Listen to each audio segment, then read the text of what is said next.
What's up, everybody? It's your boy Joey Work, and I'm back. I'm going to go through a full rundown of tomorrow. That will be Thursday, June 29th, MLB slate. Last time you saw me was last night. I gave out the Tampa Bay Rays first 5 minus a half run. Unfortunately, that was a loser. Zach Davies blanked the Rays through 5 innings. This Rays team, figures to disappear at times. Yeah.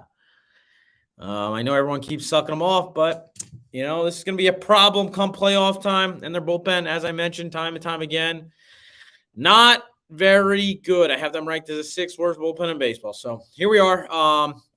Again, I'll go to run through every game, every play, every day, fully tracked. So I did give a loser there, but, I went 1-2 on the day, so it was a losing day. I'm not gonna sit here and tell you that I have a winning day every single day. That's obviously not true, but more winners than losers. That's for sure. Still up over 20 units in MLB this season. I know June was definitely a grind, but it's a long season, and we continue to move forward. If you guys want to sign up, Summer33 is the promo code.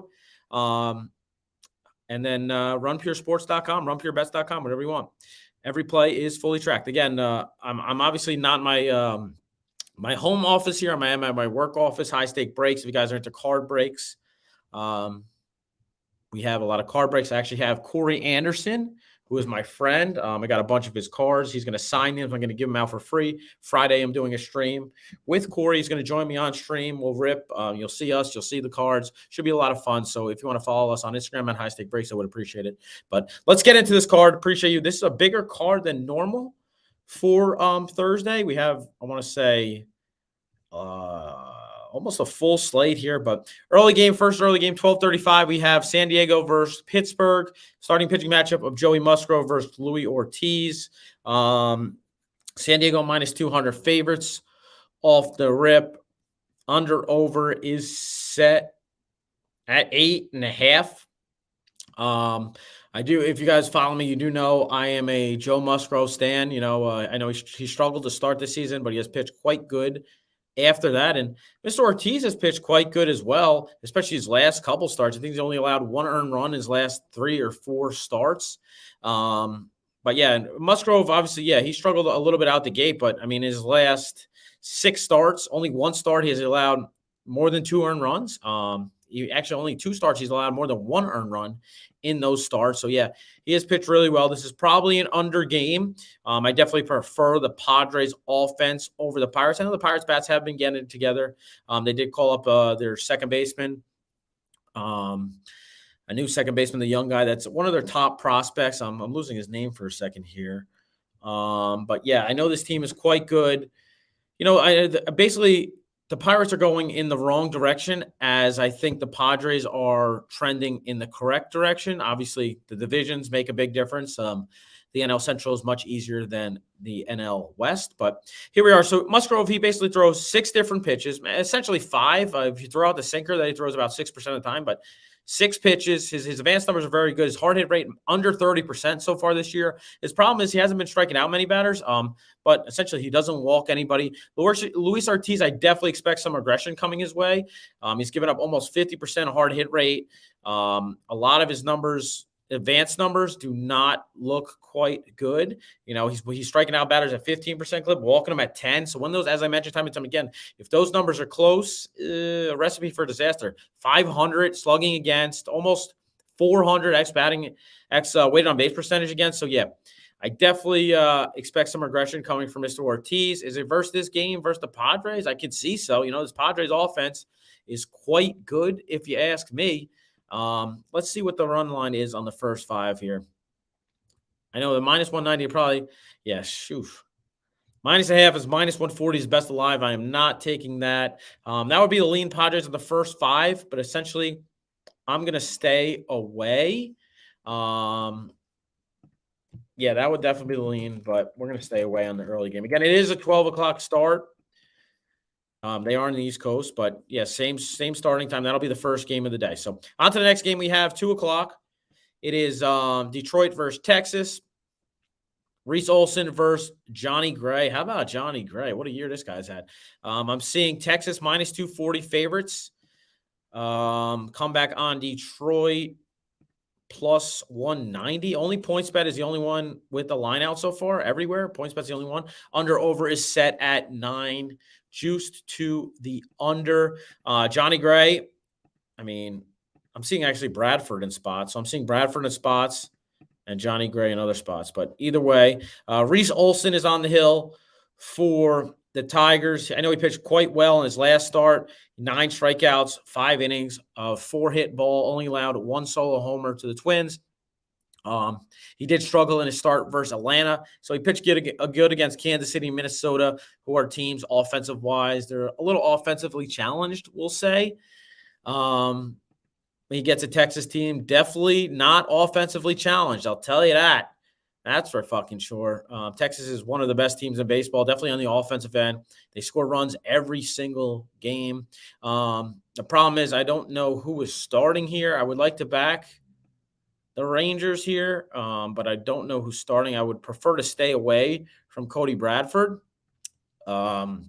But I definitely like Johnny Gray. So that's probably why there's only one line available. So I'm just going to skip this game and we'll keep rolling. I see there's a lot of games that don't have lines based on starting pitching matchups here, but we'll just keep going. Next game we have is Cleveland versus Kansas City. Shane Bieber versus Zach Greinke. This one looks set in stone for the starters. Fingers crossed. Under/over set at 9. Cleveland favorites, minus 160 favorite here. Greinke has definitely struggled thus far this year. He's 1-8. ERA is over 5. He's got hit hard as of late as well. He's given up 19 earned runs his last 4 starts, spanning 19 innings. So he's given up a run per inning. He's given up 5 home runs in those 4 starts as well. Greinke never really walks anybody, but he doesn't really strike many people out. The only way he's striking you out is if you're swinging at pitches outside the zone. Some teams do chase. Cleveland is not exactly a team that chases. On the other end, Mr. Bieber, I'm not as high on Bieber as a lot of people are, but this should be a good spot for him, we'll say, versus this Royals team who's bottom half of runs scored in baseball, all offensive categories. They're in the bottom. I mean, third least runs scored this year. On base percentage is in the dumps too. They have the second worst on base percentage. Like, this team cannot manufacture runs. And safe to say, I'm not really afraid of them at all. So I do think Cleveland likely wins this game, probably by margin. Cleveland has one of the worst bullpens of baseball. Kansas City has one of the worst bullpens of baseball. While Cleveland, according to my numbers, I have them ranked middle of the pack here. I have them ranked about 15th, so literally middle of the pack. So I am going to it's saying it's going to be 100 degrees in Cleveland, so I definitely expect a lot of runs. 2 o'clock game, 100 degrees. That's why the under/over is set at 9. So I definitely lean over. It looked like it opened at 8.5. I already got bet up to 9. So I definitely lean over, but I definitely expect Cleveland to score more of the runs, especially off that bullpen and the starter. So I'm going to lay a 1.5 here with the home or the away favorite. So plus 105 minus 1.5 plus 105 will be my official play on this game. So we're taking the Cleveland Guardians minus a 1.5 plus 105, and that is via Caesars in New Jersey. That'll be my first official play on our spreadsheet and on this show. Next game we have is Yankees versus Oakland. It looks like Clark Schmidt versus James Caprillion. I'm also seeing Hogan Harrison spots. The Yankees absolutely smashed Oakland today, about damn time. And, if Hogan Harris is on the hill, I definitely think the Yankees probably win this game in margin again. And these games, the line has not been crazy. Especially game 1, it was minus 130. Tonight, I think it was a little more heavy favored, but I would expect probably the line to be about around there, maybe minus 150 for the Yankees. So I would prefer probably you could either take them the same way we just took Cleveland, minus a 1.5. There is no lines on this game, probably because we're still waiting Oakland starter. So you could either take them minus 1.5 or take them on the first 5 minus a half. I'll probably just take them full game because, again, Yankees have the 5th best bullpen in baseball, and Oakland is got to be arguably the worst. I have Oakland literally as the worst bullpen in all of baseball. So I'll probably lay a run and a half with the Yankees again here, depending on the line and where we're at. But obviously, there's no lines out, so we'll just talk it through. But that's where I'm at. Sorry about I should probably shut the fan off, right? Because this thing is all moving and shit. I'm going to do that real fast if you don't mind.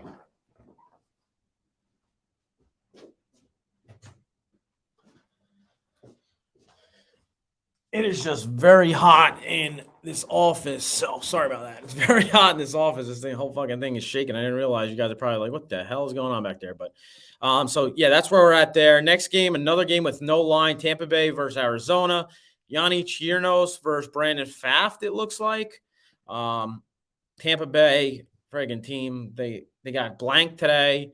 I don't know. The last I saw, they haven't even scored a run. And Chirinos is definitely not a guy I'm interested in backing versus this Arizona team who's top 5 in manufacturing runs.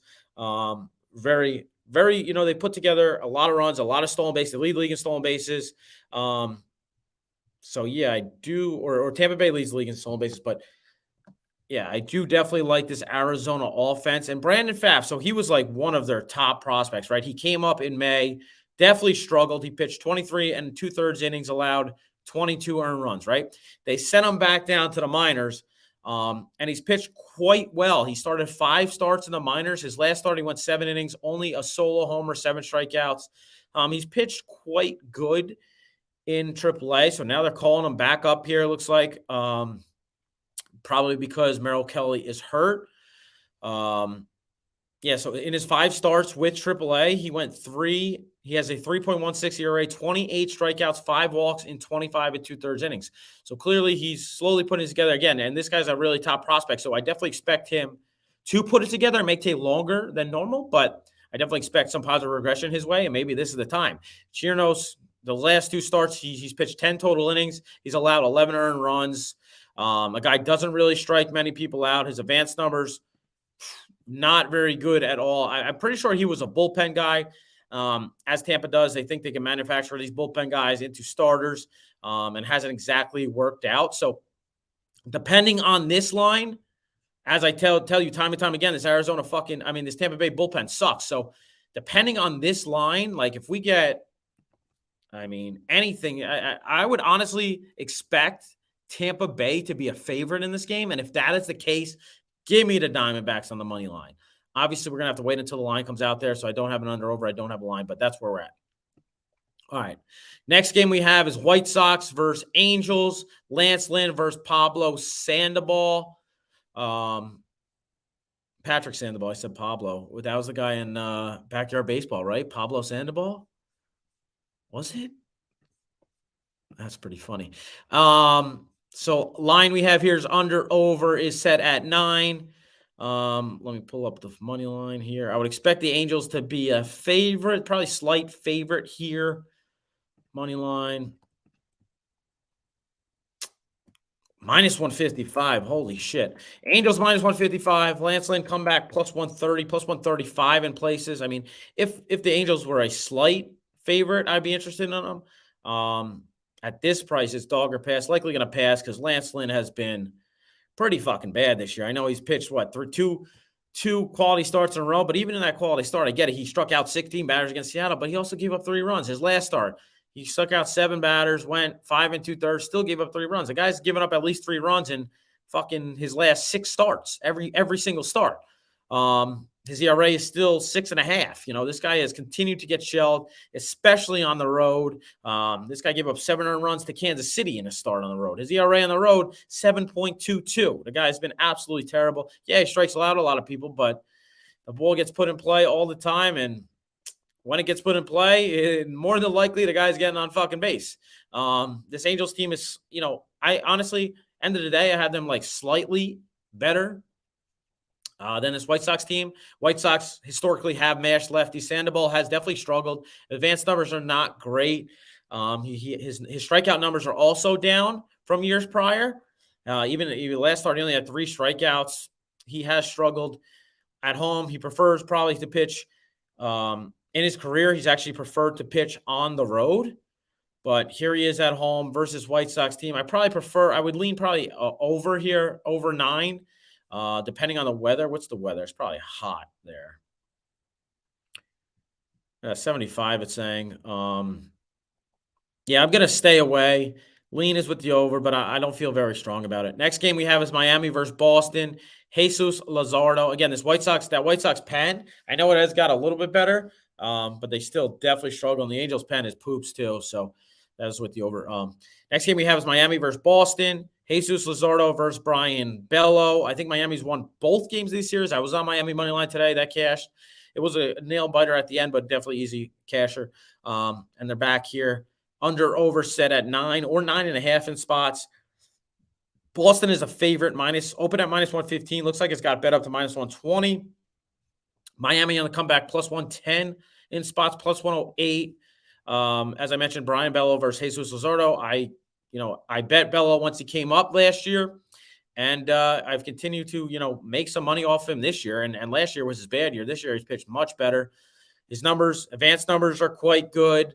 He's pitched quite good in almost all his starts. Of course, you're going to have a couple times where you get hit around the park, but is it here versus Marlins team?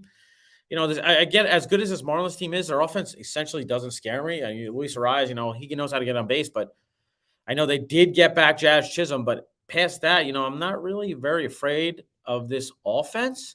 I know they continue to win games, but if you look who you see they're playing, that they've been in a streak of playing, really bad teams. And Luzardo on the other, I definitely lean with Boston here. Luzardo, I know he has pitched quite good as of late. He probably comes in here and pitches good too, because this Boston lineup, Verdugo is back in it, but this Boston lineup, like 7, 8, 9 are almost automatic outs every time. You just got to get past 1 through 6 essentially. They got 6 men in the lineup, maybe 5 if that. You get past them, you're right. This team is floating over 500. They are in the AL East, which is probably the best division of baseball. But, this is a tough game. Maybe you just stay with Miami. Miami's playing hot ball. Jesus Luzardo has been quite good. This is a really toss-up. Obviously, the way I'm going back and forth on this game, I don't advise you to bet it. Let's just check how Boston has been doing this year versus lefties. They're about top 10 versus lefties. Yeah, so this is a stay away game for me. I just talked through my feelings there. Next game we have is San Fran, who's undecided on their fucking starter. Another game where we don't have a line because there's no starter. And it looks like the Basset Hound going for Toronto. So the other game I bet today was San Fran. I thought Toronto with a bullpen game. San Fran should be able to score some runs. Logan Webb on the hill, maybe their best pitcher for San Fran, but that didn't happen. I'm seeing Ross Stripling for San Fran. So if Ross Stripling versus Chris Bassett, if the line is anywhere minus 120 or below, I'll be on Toronto. I do think Toronto probably long-term is better than San Fran. As we know, that the NL is definitely easier than the AL. Stripling is definitely not somebody I trust. Basset Hound has definitely had his struggles as well, but he probably pitches good here versus San Fran team at home. He definitely has no favors now that they moved the park in. I know this guy's a ground ball heavy pitcher. He's pitched quite good at home this year too, compared to on the road. So it would be interested in Toronto, but again, we have no lines. Next game we have is Milwaukee versus the Mets. Under over is 8.5. Plus 158, plus 165 in places for Milwaukee. Adrian Hauser versus Mad Max Scherzer. I feel like every time the Mets are heavy favorites, they lose the game. Max Scherzer has seen a lot of this Brewers team, striking them out 27% of times, keeping them to under 400 slugging against, 300 X weighting on base percentage against. His advanced numbers have been quite good. He has been a little susceptible this year, but his advanced numbers have been quite good. And Adrian Hauser, definitely not a guy I'm very interested in backing. Maybe at a plus price, maybe because, this Mets offense has definitely disappeared at times. And could they disappear here? I'm sure they could, but basically Scherzer goes out there. If he doesn't give up a solo bomb or a 2-run bomb, he should pitch well against this team at home, which is definitely an advantage for him. In my opinion, he's pitched very good at home in his career, very good at home this year. And Hauser on the other end, man, on the road, his numbers have been much worse in his career, not this year, but much worse in his career on the road. And I expect definitely some regression coming his way. So let's see what we can get on our first five. Minus 190, first five on the Mets. Like, I'd hate, let's just see what we can get. First five on the Mets, minus a half run. It's probably decent money.